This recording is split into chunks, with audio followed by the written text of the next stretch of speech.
Selamat pagi, Shalom. Saudara-saudari yang kasih Tuhan, mari kita belajar bersama-sama tentang kebenaran firman Tuhan pada pagi hari ini.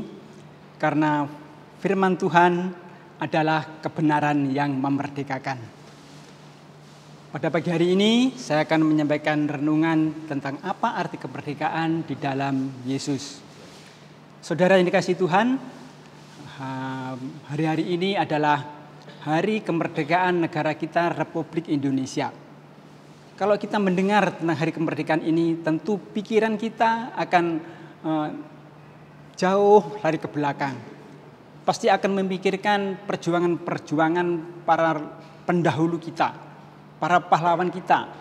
Kita ingat betapa susahnya, betapa beratnya mereka harus menderita, bahkan mempertaruhkan nyawa untuk mendapatkan suatu kemerdekaan. Jadi dapat saya simpulkan bahwa untuk mendapatkan kemerdekaan, para pendahulu kita mereka berjuang keras, bersatu, mencucurkan air mata, bahkan mempertaruhkan nyawa.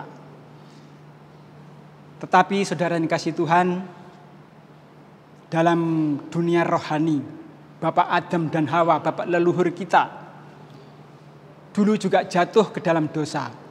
Mereka dirampas kemerdekaannya oleh dosa. Mereka menjadi hamba dosa. Dan karena begitu kuatnya cengkeraman terhadap dosa, Bapak Adam ini tidak mampu untuk memerdekakan dirinya sendiri, untuk memperjuangkan kemerdekaannya sendiri. Tetapi harus ada suatu kekuatan lain. Harus ada juru selamat yang harus memberi pertolongan. Mari kita lihat dalam Efesus pasal 2 ayat 8 dan 9. Sebab karena kasih karunia kamu diselamatkan oleh iman, itu bukan hasil usahamu tetapi pemberian Allah. Itu bukan hasil pekerjaanmu, jangan ada orang yang memegahkan diri. Kemudian kita lihat dalam Roma pasal 6 ayat 18. Kamu telah dimerdekakan dari dosa dan menjadi hamba kebenaran. Jadi saudara yang kasih Tuhan, kita ini adalah orang-orang yang merdeka. Merdeka bukan karena perjuangan kita, bukan karena usaha kita, tetapi pemberian Allah. Diberikan dengan cuma-cuma. Sebab itu pada pagi ini saya ingin mengajak saudara-saudari sekalian, kita mau belajar. Karena kita sudah dimerdekakan, apa sikap kita? Apa sikap yang harus kita kerjakan untuk mengisi arti kemerdekaan di dalam Yesus Kristus itu? Di dalam 2 Korintus pasal 5:17 tertulis, jadi siapa yang ada di dalam Kristus, ia adalah ciptaan baru. Yang lama sudah berlalu, sesungguhnya yang baru sudah datang. Jadi saudara, siapa yang ada di dalam Kristus, siapa yang sudah dimerdekakan oleh Kristus, dia adalah ciptaan yang baru. Manusia yang lama sudah berlalu dan sekarang adalah manusia yang baru. Manusia hidup di dalam kasih karunia. Hidup di dalam kasih Kristus yang merdeka tidak dengan usaha sendiri tetapi dengan pemberian oleh Yesus Kristus. Mari kita belajar, kita lihat lagi di dalam Yesaya pasal 43 ayat yang ke-18 dan 19a. Dalam Yesaya pasal 43 ayat 18 ini judulnya adalah Allah adalah satu-satunya penebus. Firman Tuhan dalam Yesaya 43:18 sebagai berikut, firman-Nya, janganlah ingat-ingat hal-hal yang dahulu dan janganlah perhatikan hal-hal yang zaman purbakala. Lihat, aku hendak membuat sesuatu yang baru. Juga kita teruskan bacaan kita dalam Efesus pasal 4 ayat 21 sampai 23. Efesus pasal 4 ayat 21 sampai 23. Karena kamu telah mendengar tentang Dia dan menerima pengajaran di dalam Dia menurut kebenaran yang nyata dalam Yesus, yaitu bahwa kamu berhubung dengan kehidupan kamu yang dahulu harus menanggalkan manusia lama yang menemui kebinasaannya oleh nafsunya yang menyesatkan. Ayat 23, supaya kamu dibarui di dalam roh dan pikiranmu. Saudara-saudara yang dikasihi Tuhan, kita sebagai orang yang sudah merdeka, kita sebagai hamba kebenaran, sebagai pribadi-pribadi yang sudah dimerdekakan, bagaimanakah sikap kita sebagai orang merdeka? Bagaimana kita bisa menempatkan diri kita sebagai orang yang merdeka? Bagaimana kita memposisikan diri kita sebagai hamba kebenaran yang sudah dibebaskan dari hukum dosa dan hukum maut, dan sekarang hidup di dalam kasih karunia dan kebenaran itu. Dalam bacaan tadi jelas, dalam bacaan Yesaya pasal 43 tadi jelas dikatakan di situ. Ketika kita menjadi hamba kebenaran, kita menjadi pribadi-pribadi yang benar di hadapan Allah. Kita menjadi pribadi-pribadi yang merdeka. Kita harus mengisi kemerdekaan itu. Dalam Yesaya 43 dikatakan, jangan ingat-ingat hal yang dahulu. Jangan memperhatikan hal-hal yang purbakala. Jadi Yesaya mengingatkan, kalau kita sudah merdeka, jangan mengingat yang masa lalu. Jangan ingat-ingat yang dahulu. Dan jangan memperhatikan hal-hal yang purbakala. Jangan yang lama.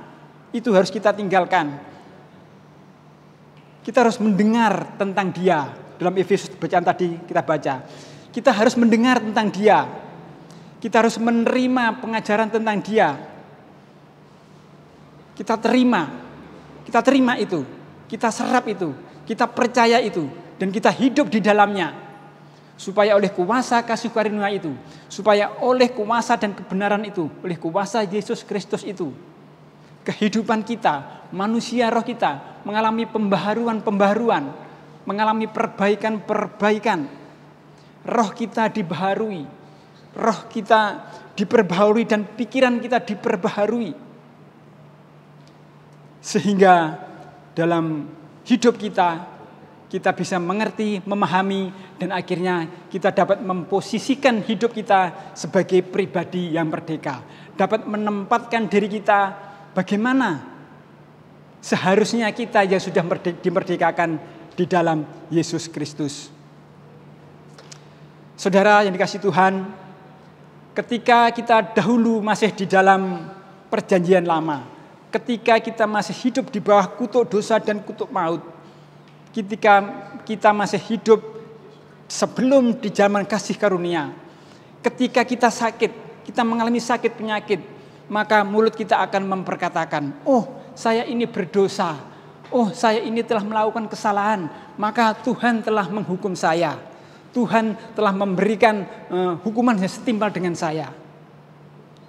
Ini adalah ketika kita hidup dalam perjanjian lama, ketika kita hidup sebelum dimerdekakan, sebelum hidup dalam kasih karunia. Tetapi ketika kita hidup dalam kasih karunia, hidup sebagai pribadi yang sudah dimerdekakan, ketika kita mengalami sakit penyakit, ketika kita mengalami penderitaan dalam hidup kita, maka hati kita, perbendaharaan hati kita, pikiran kita, dan mulut kita akan memperkatakan bahwa sakit penyakit inilah bukanlah pemberian Tuhan. Tuhan tidak pernah memberi sakit penyakit ke dalam hidup saya. Dan sakit penyakit ini tidak berhak di dalam hidup saya. Yesus Kristus yang disalibkan di bukit Golgota itu, yang menderita sengsara, dia sudah menanggung dosa-dosa kesalahan saya, sudah menanggung sakit penyakit saya. Oleh sebab itu, sakit penyakit yang ada di dalam diri saya ini sudah tidak mempunyai tempat lagi. Oleh bilur-bilur Yesus, sakit penyakit ini sudah disembuhkan, sudah dilenyapkan. Dengan kita memiliki iman percaya seperti itu, maka Allah yang Maha Tinggi telah menganggap ini suatu kebenaran. Maka tidak terasa sakit penyakit pun kita akan sembuh. Inilah arti daripada kemerdekaan di dalam Yesus Kristus.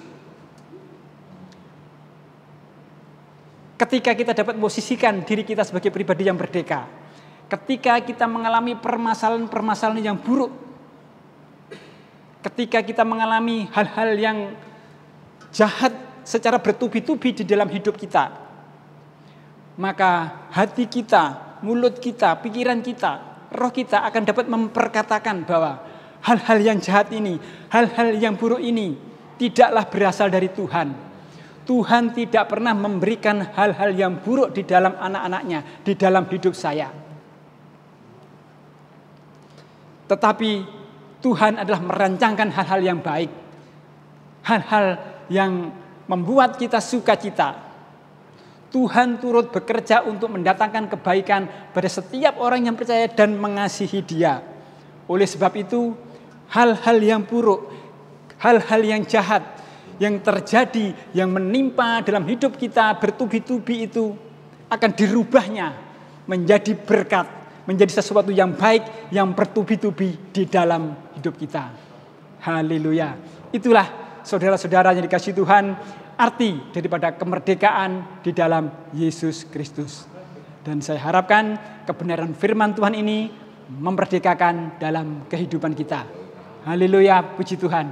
Amin.